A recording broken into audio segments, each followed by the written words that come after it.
Hello, everyone, and welcome back to another episode of FluentCast. I'm Diego, your host, and I can't believe we've reached the end of the year and the season one of FluentCast podcast.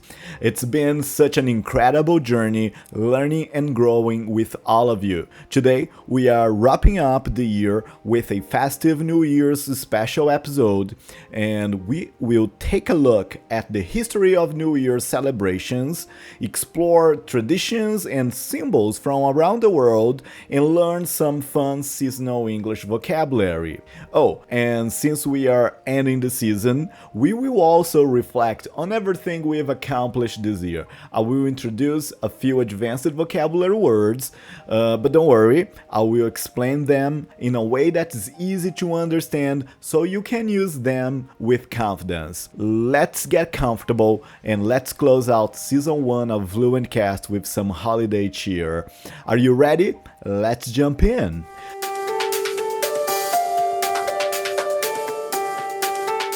Did you know that celebrating the New Year is one of the oldest traditions in human history? It's fascinating. Thousands of years ago, ancient cultures like the Babylonians marked the New Year with huge celebrations. Not on January 1st though. Their New Year's started in March around the spring equinox. The Romans later shifted things to January, naming the first month of the year after their god in that time called Janus, the god of beginnings and transitions. Janus is often depicted with two faces, one looking back at the past and one looking forward to the future. It's kind of poetic, isn't it? Fast forward a bit, and the New Year's celebrations evolved differently around the world. For example, in medieval Europe, many people celebrating the New Year in March, while others stuck to January.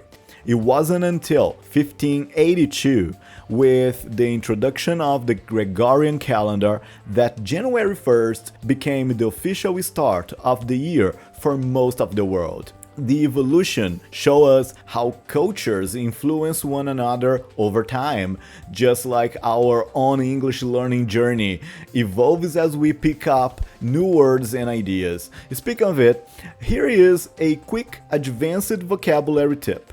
Do you know what heritage means? The word heritage means something passed down from the past, like traditions and cultural practices, to the new generation. So, for example, you could say New Year's traditions are part of our cultural heritage. Now, let's move on to some fun and universal traditions.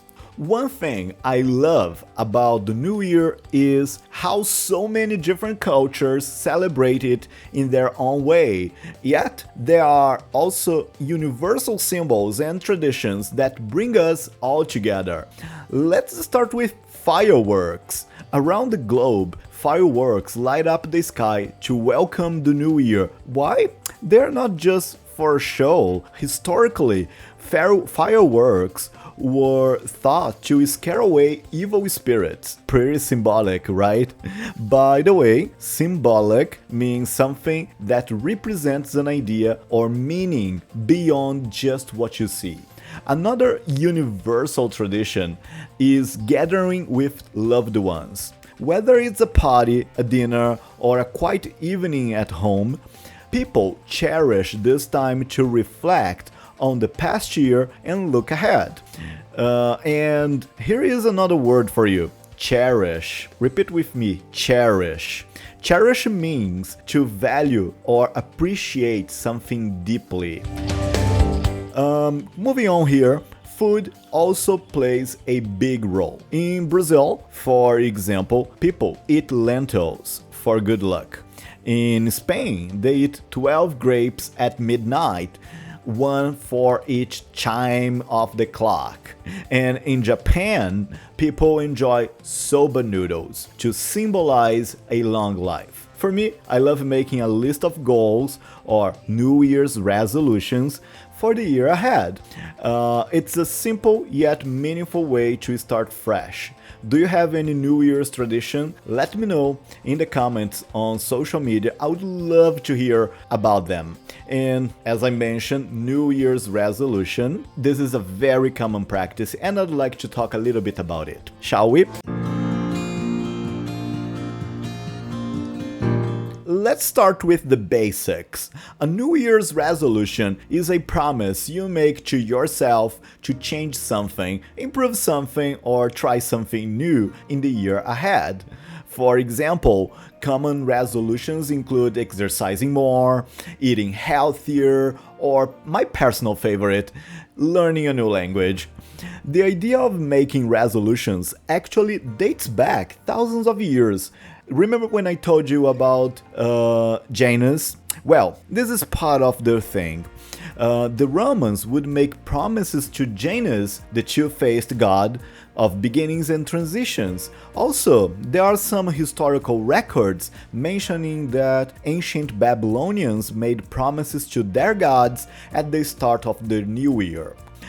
Today's resolutions are much less about pleasing gods and more about self-improvement. It's a time to reflect on the past year, what went well and what didn't go well. By the way, here is a useful word, self-reflection. Once again, self-reflection. It means thinking deeply about your thoughts, actions, and experience. It's an important step in setting meaningful goals. But here is the catch. While millions of people set resolutions, studies show that most of them give up before February. Isn't that wild? Why do you think that happened? Keep listening because we are going to unpack the reasons behind that and how to avoid falling into the same trap. So, why so many people fail to keep their New Year's resolution? Well, there are a few common reasons. First, people often set resolutions that are too vague. For example, saying, I want to get healthy. It's a great idea, but what does that actually mean? Does it mean exercising 3 times a week? Drinking more water?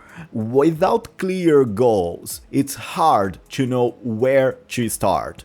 Second, many resolutions are overly ambitious. Imagine you've never run before, but you set a goal to run a marathon in 3 months. While it's great to dream big, goals that feel impossible can lead to frustration and giving up.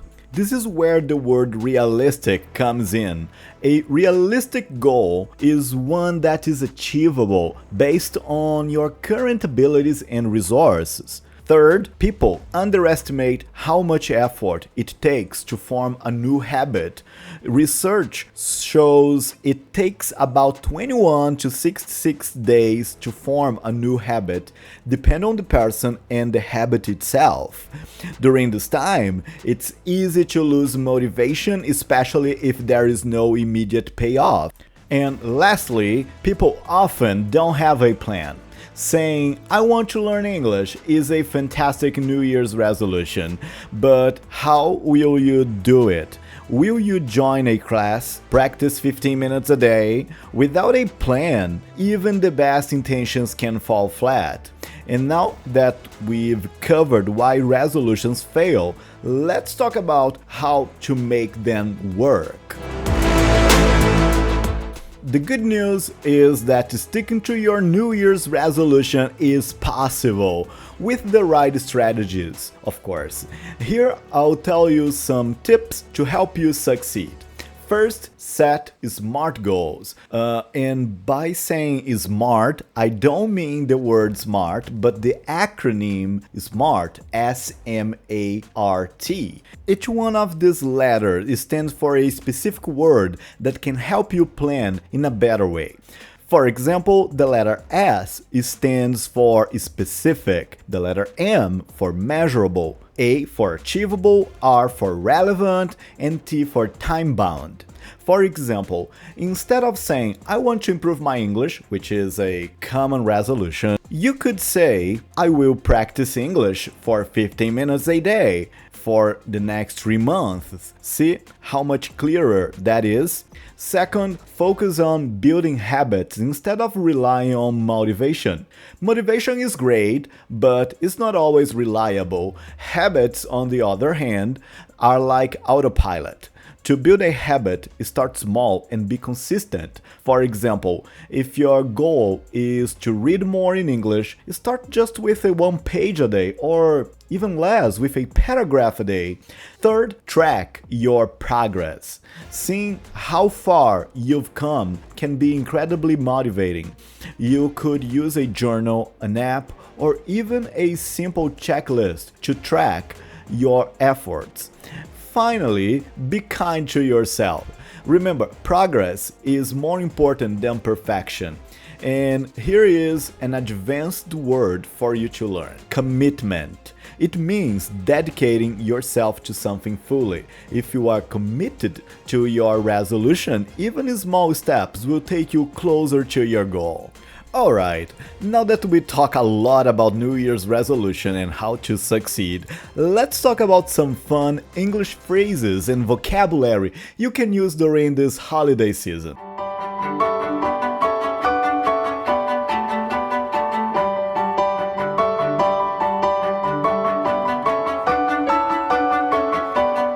First up, have you heard of the phrase ring in the new year? It's a popular way to say celebrate the arrival of the new year. For example, we are ringing in the new year with a big party.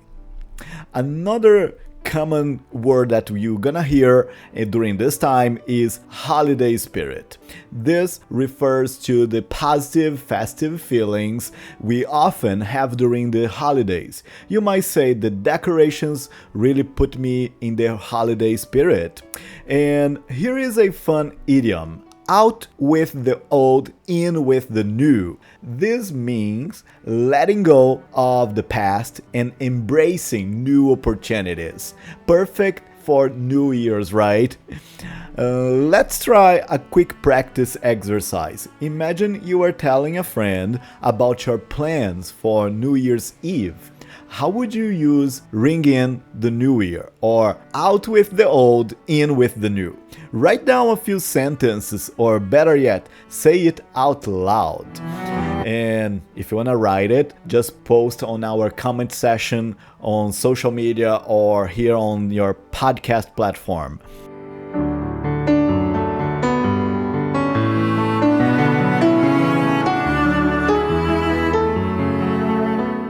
And there we have it, some seasonal phrases and words to help you sound like a native speaker during the holidays. Well, friends, that's a wrap up on Season 1 of FluentCast. Thank you for joining me today and throughout this incredible season. As we step into the new year, I encourage you to set resolutions that matter to you and to take small, consistent steps toward them. As we look ahead to 2024, as we look ahead to 2025, I want to wish you all a happy, healthy, and successful new year. Let's make it a year of growth and learning together. Don't forget to share your favorite holiday traditions or resolutions with me, and stay tuned. Season 2 starts in January. Until then, take care and keep practicing. Bye for now.